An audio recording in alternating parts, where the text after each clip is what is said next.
this is where people are at today.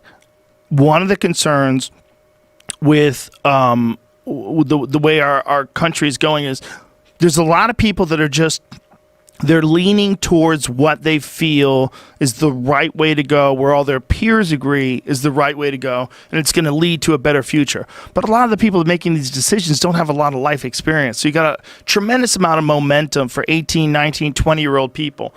And when they hear something like free market capitalism is going to fix the world, one of the things that bothers them the most is that they associate free market capitalism with greed and money over people. And this is what the problem is, the way they promoted themselves. I agree. When someone says I'm a capitalism libertarian, there's a lot of people that automatically the socialists say are doing a better job of selling Christ. their ideology than the capitalists. And capitalism is getting blamed for a lot of the problems that socialism is creating.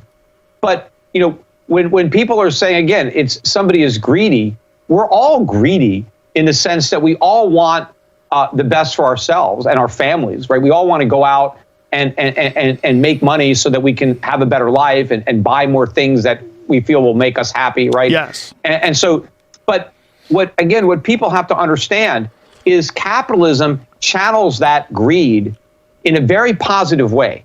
Because in order for somebody to enrich themselves in a free market, they need the voluntary cooperation of other people. They need to be able to provide goods and services that are better, lower cost, higher quality than somebody else.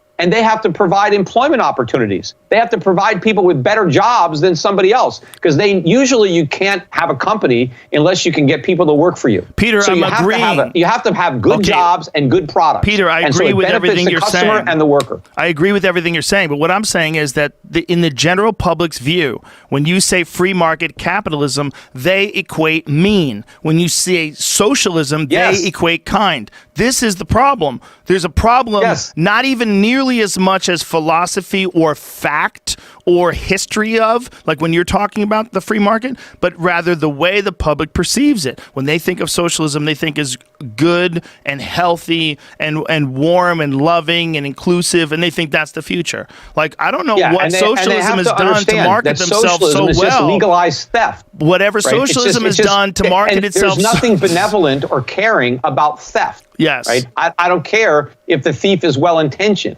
Right? It's immoral. Capitalism is moral. It's honest. And it's what lifts people out of poverty. The world is littered with examples of socialists that have impoverished people. And, there's various forms of socialism. There's communism. There's fascism, right? Millions and millions of people have been slaughtered in the name of this failed ideology. And every country that has embraced it, it has impoverished everybody, right? They don't share the wealth. They destroy the wealth. They make everybody equal by impoverishing everybody. But Peter, and then why is it so attractive? The rich people under socialism are the people with political connections. Well, why is it so attractive then? Why is it so attractive? Why do so many kids, why are so many young, progressive, ideologically left-wing kids attracted to the idea of socialism? Why is it so attractive why is capitalism so negative to them? Why do so many 5-year-olds believe in Santa Claus? Because you lied to them. It's a nice idea. Some guy comes in down the chimney and gives you a bunch of presents. Right? But you're agreeing you lied to them when you tell them about Santa Claus. That's a willful lie. But you don't have to tell them. They figure it out. Eventually the kid is old enough. So this is what happens with socialism. Bro, you got to lie about Santa Claus. When you're a young guy or a young woman, and you don't have any real life experience, you haven't worked, you haven't had a business, you haven't been out in the real world, you live with your parents, you go to school, and socialism sounds good. In theory, it sounds great, but you don't have any real life experience. By the time you're older and you've been in the real world and you've paid taxes and you've seen the consequences, you start to understand more. Yes. And then you give up your childish beliefs.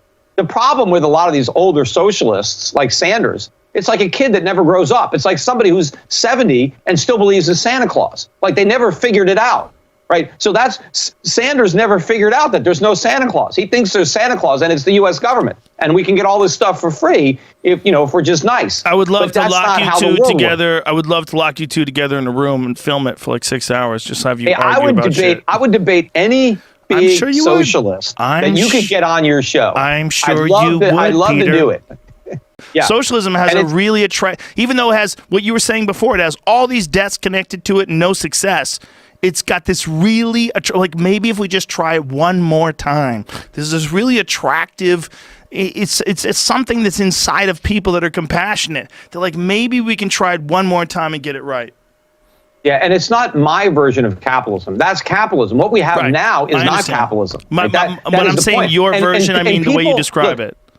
People who are mean, right? Actual mean people don't succeed in business. They piss off their customers, they piss off their workers, they lose their customers, their employees quit, and they get better jobs from people who treat them fairly. Right. Customers go where they get a good deal, right? And so I want to put my faith in individuals and the free market, not a bunch of bureaucrats, right? These guys are out for themselves. Don't think they're there to be public servants. They're there to enrich themselves. That's who you have to be suspicious of. That's where greed is damaging. When you take greed and combine it with political power, that's when it's a problem. In a free market, it just helps me. It's government that hurts me.